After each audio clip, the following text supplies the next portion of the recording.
May peace and blessings be upon you. I'm Shahadat, and today I'm going to make a review of a video that Sadhguru was speaking to this gentleman, and he was trying to answer this question: how to deal with ungrateful family members and friends. And surprisingly, I found his answer quite logical in this particular sense, in this particular case. Not completely, but quite logical. So let's watch the video together, and then I will tell you my thoughts in pausing the video at different parts of the video. So let's start watching. So I will share my screen, and here we go.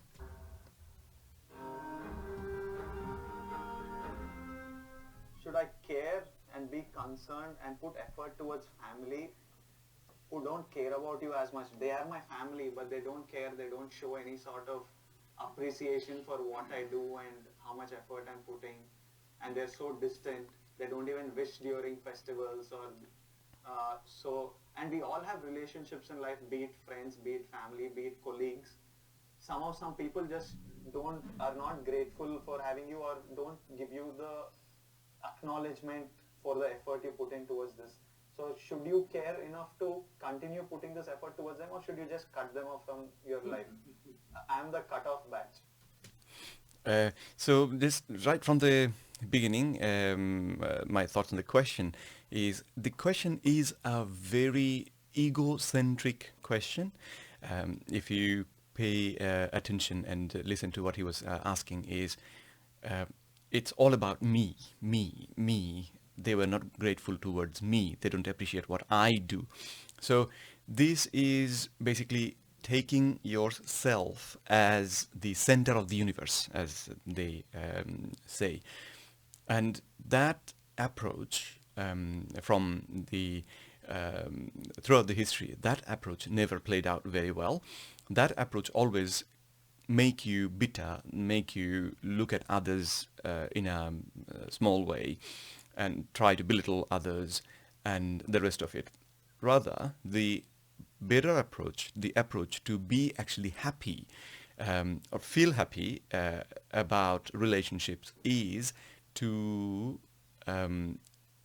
take the role of the giver, the server, the one who will make the effort to show his gratitude. And in Sadhguru's response, that's exactly what he said, which I thought was brilliant. So let's watch his response. Right. See, what you wish to do, how much you wish to do with individual people is an individual choice. It's not for me to say something without knowing the realities of your life. True. But in general, why should your caring stop? Your activity or your time and your investment of time could be altered depending upon what is the relationship. But when you say family, generally you're talking about parents and siblings and stuff. Yeah. Well, today you've grown up and become a young man standing on your feet, but you must understand you were not born like this. Yes. You were born as a helpless infant. So somebody cared enough to someone who pees on you, who sits on you, who doesn't know how to eat, who doesn't know how to stand up, nothing. Somebody cared and made sure today you're standing up on your feet. That did not happen without any love or care, it happened, all right? Well, you may be measuring and saying, oh, some other parents are loving their children so much more, mine are not loving that much. This is a silly way to look at it, but they've made you stand up on your feet. If you have no love for them, at least have gratitude. If you lose your gratitude, unknowingly, in some way, you're kind of forsaking your humanity. Not that only if you're grateful you'll be human, that's not the point. But gratitude is a simple way of keeping some things alive within yourself, sensitive to contributions that come to your life. If you lose that, then you'll slowly become absolutely reckless and careless about everything, which is not a good thing for you. Forget about them, it's not a good thing for you. But this applies. So up until here, the knowledge that Sadhguru or the teaching that Sadhguru tried to give, I think is very valid. It is. I mean, he obviously didn't highlight the fact that the question itself is quite egocentric, and if you start thinking in that egocentric kind of way, everything is about you, then you will end up making your own life difficult, and you will make lives around you difficult as well. And one of the reasons why you might feel that nobody cares about you is probably because that's the approach you have taken, the egocentric approach you have taken, and you are doing things, and you are instead of focusing on what you do, you are actually asking or kind of like seeking their, well, not exactly seeking, it's even worse than that. You are doing things and you are trying to force them to say, yeah, good job. Why would they do that? If you do something that is worthwhile, that you think is a good thing to do, fair enough, you just carry on doing it, and it doesn't mean everybody will understand what you are doing, and you don't have to worry about whether they approve or not. Like, I make these review videos, and some of my friends, they say you shouldn't do that. Okay, that's their understanding. And they've got their reasons of thinking in that way. Some of you guys think the same, and you've got your reasons, and I respect that. But when I have my reason of why I should continue doing this, I'm doing it. But at the same time, doesn't mean that I will start hating the ones who didn't agree with me. Rather, listening to them. And sometimes, I mean, the fact that they try to tell me something shows that they were actually caring. And the other point that the gentleman brought up is in the celebrations, they don't send you a message and this and that. Why do you not send messages to them? I mean, it's again the same problem. Why does it always have to start from their end? If you think about our birth process, some people say that your mom and dad, they were having fun, and that's why they ended up conceiving you. In today's day and age, that's not exactly true. You see, mom and dad, obviously, they were having fun, and that's. But at the same time, they intended to have a child, because otherwise they could just abort the child, right? They could use contraceptions to just make sure that it doesn't happen. But they decided to bring you to this world. And you are alive, breathing, you are talking, you are asking these questions, is because of their effort. It's not only them, I mean, not only I mean, we just focus on the fun part, but if you look at the whole experience of a mother's conceiving a child, a baby, what happens? Right from the beginning, the mother actually goes through a terrible, terrible time, throwing up, all sorts of weird symptoms in the body, psychologically troubled, not having strength, and at the same time the baby is developing inside all the nutrients, the baby is sucking them out from the mother's body. And after doing all that, she gives birth to a child, and that thing cannot do anything on its own.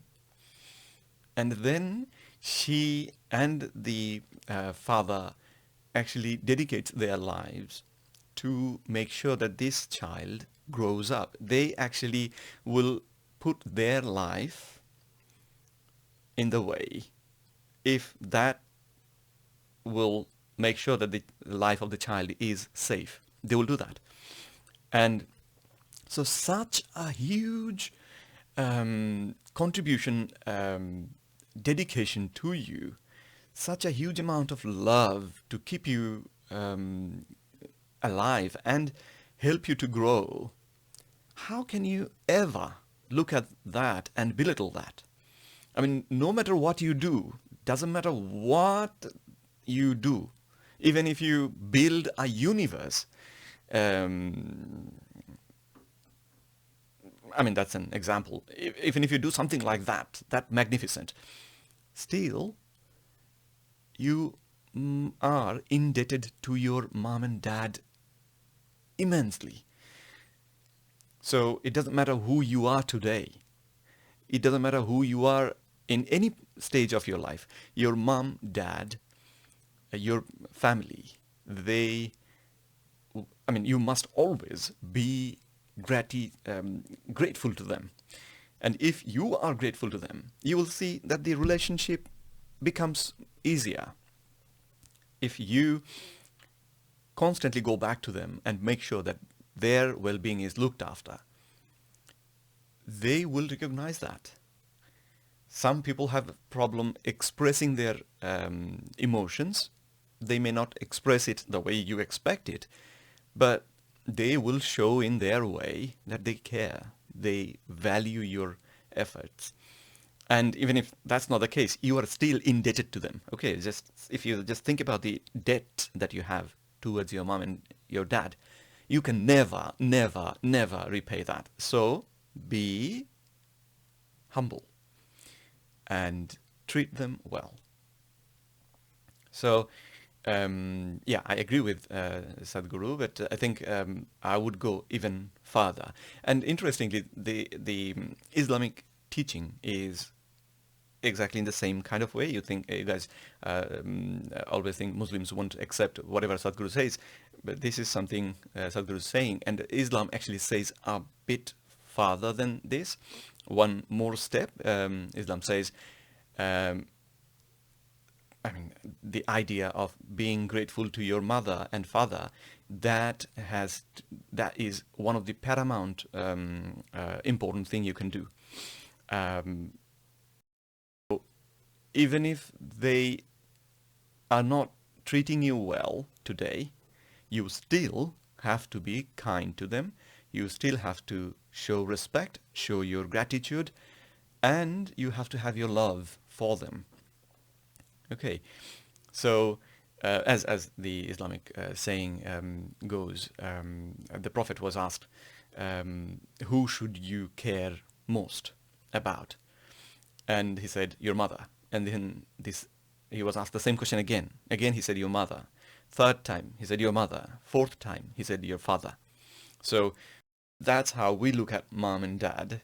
Mother is really, really important. And there is another prophetic saying where the Prophet said that your paradise is under the feet of your mother. So if you want to, we obviously believe in a life after our death. We call it the hereafter. And there we believe that there will be a hell and there will be a heaven, where based on what we did here, we will be placed in these places. And if we are good to our mothers, if we treat them well, if they are satisfied with us, if they are happy with us, then we can expect to get a space in the paradise, the place where it will be pleasantness eternally. We will be able to get a space there. And if we don't do that, that will actually put us in a huge problem. Anyway, that becomes my religious lecture. Let's not go that way. But the principle is valuing your mom and dad and being grateful to them. I mean, that's the least you can do. That's the least you can do, because you have got a huge amount of debt that you can never repay. At least accept that. Once you acknowledge that, then the way you look at them, instead of them having to call you, them having to wish you, you will always feel like, I need to call them. I need to tell them. I need to wish them. I need to tell them how much I love them. And you will feel good, and they will feel good, and the relationship will be really good. Anyway, let's continue with the discussion. I think the gentleman was talking about friends and stuff, friends and siblings, how to deal with them. So let's listen to that. Applies to friends, I understand, because when you were helpless like one animal, they brought you up and But Oh, I to didn't know you were siblings, born as an animal. I thought. I think that babies are pretty much animals. They piss everywhere, poop everywhere, cry, bawl. So like kids, I think are pretty much animals. As you grow up, I think you become smarter and cultured. But a whole lot of people say, I want to be like a child. I think they mean like in their school. In their school where they're just running around and everything was taken care. But us asking you, like what you said, definitely we should be grateful for the people who brought you up, but what about siblings who didn't offer so much to your growth, or friends or work colleagues, for example? See, relationships, any kind of relationship, if we are straight about it, as you already mentioned once in this conversation, it's a kind of a transaction. Yeah. No transaction will continue for long if it is no just give up. one way. Yeah. In some way, both the parties have to benefit, only then it goes on, whether it's market or marriage, that's the reality. Yeah. Only if both the parties are benefiting, transactions will go on. Yeah. Otherwise, transactions will cease. Yeah. Yeah. So, On this point, I don't totally agree with what Sadhguru is saying. Yes, if we look at the relationships, they to some extent look like transactions, but they are not always. Even if you think about, I mean, the question, the gentleman who was asking the question, interviewer, he was suggesting that mom and dad, okay, they contributed to your bringing up, so okay, I understand. We need to be grateful to them, but what about your siblings? Now, you see, your siblings may have contributed in your growing up as well. I am from a big family. We are 9 siblings altogether, and when I was a kid, it was mom and dad. Obviously, they made sure certain things, but my brothers and sisters around me, they contributed a huge amount to become the person I am today. So I cannot deny those either. Okay, so it is not just a transaction in the sense that when my siblings were looking after me, it was not they were getting anything out of it. When we talk about transaction, it means like both party will get something. Say, for example, when a mother loves a child, she loves it for no good explanation, really. This thing, as Sadhguru says, keeps on pooping on them, pissing on them, throwing up on them, crying all night, and wake up in the middle of night and disturb their sleep. That's when it's a toddler or a baby. And even after that, in every stage of your life, you are growing up, and they're trying to do the best for you. They're investing money in you, and the rest of it. What are they getting in return? The only thing that they are getting is, you could say that they are feeling good about it. Now, is that why they do it? I think if you look into this question, I think there is more to it. There is more to it, because if it's only about feeling good, then putting your life forward, putting your life in to save the life of your child, accepting death, in some cases painful death, to save your child's life, how does that sound like a good transaction? It doesn't. So it's not just a transaction thing. It is a lot more than that. I mean, yeah, you can probably look at it in a transactional way, but it is a lot more than that. And I would say that the same is true for friends and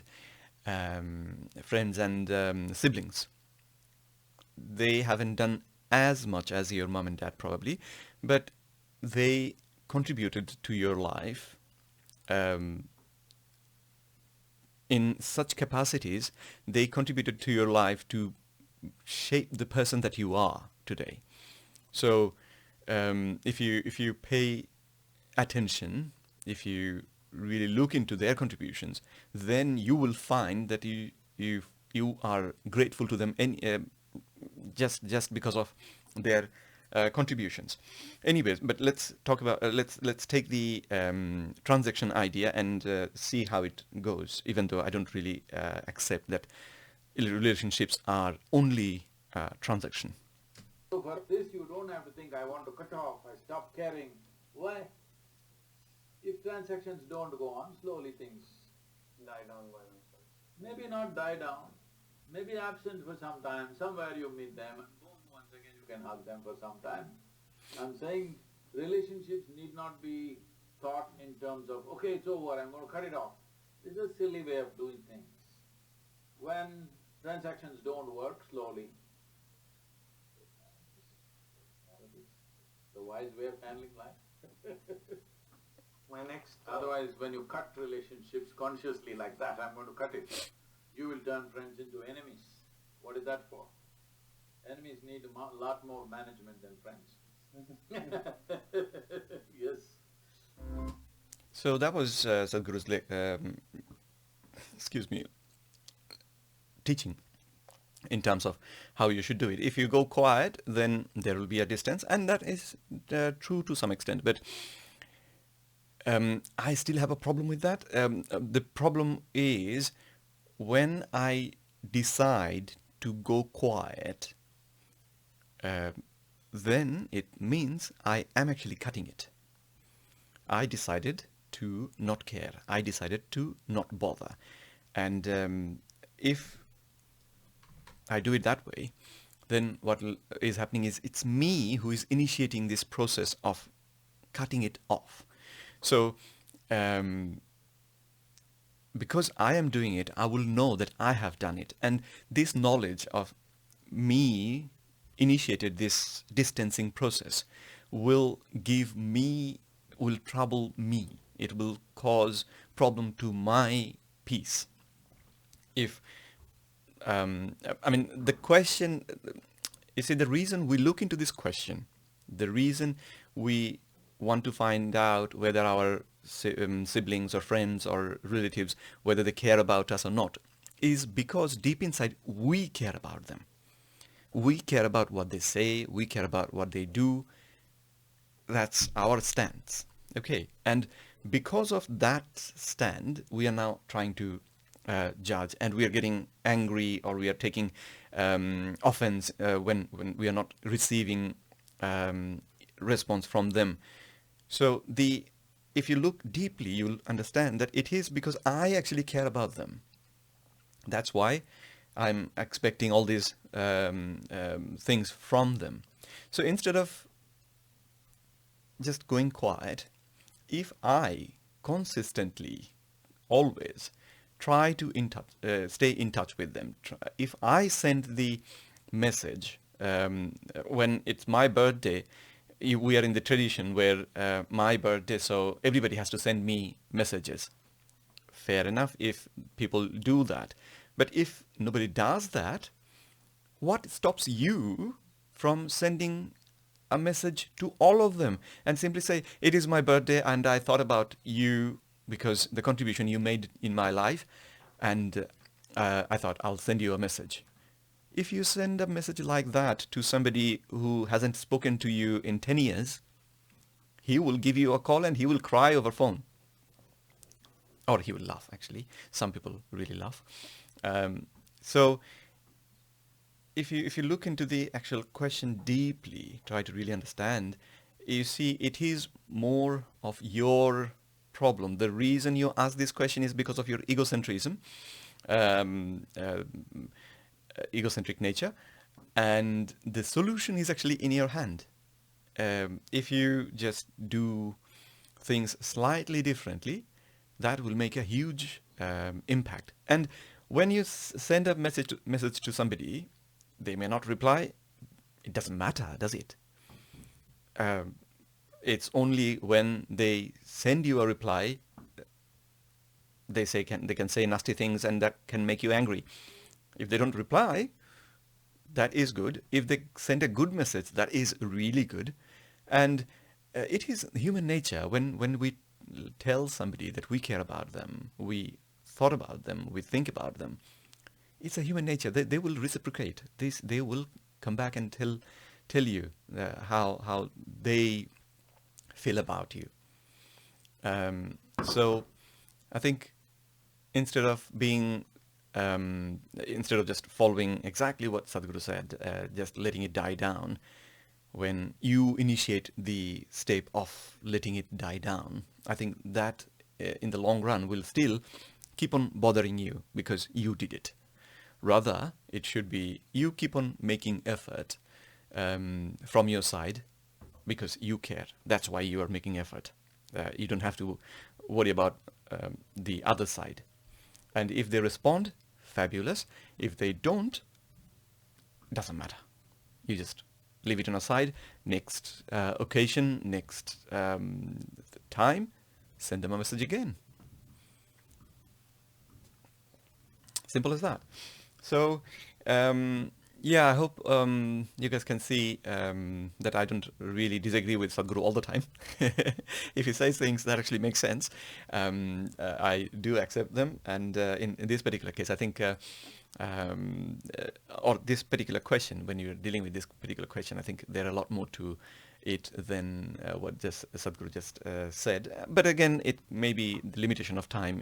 In a short span of time, he may not been able to give the whole perspective.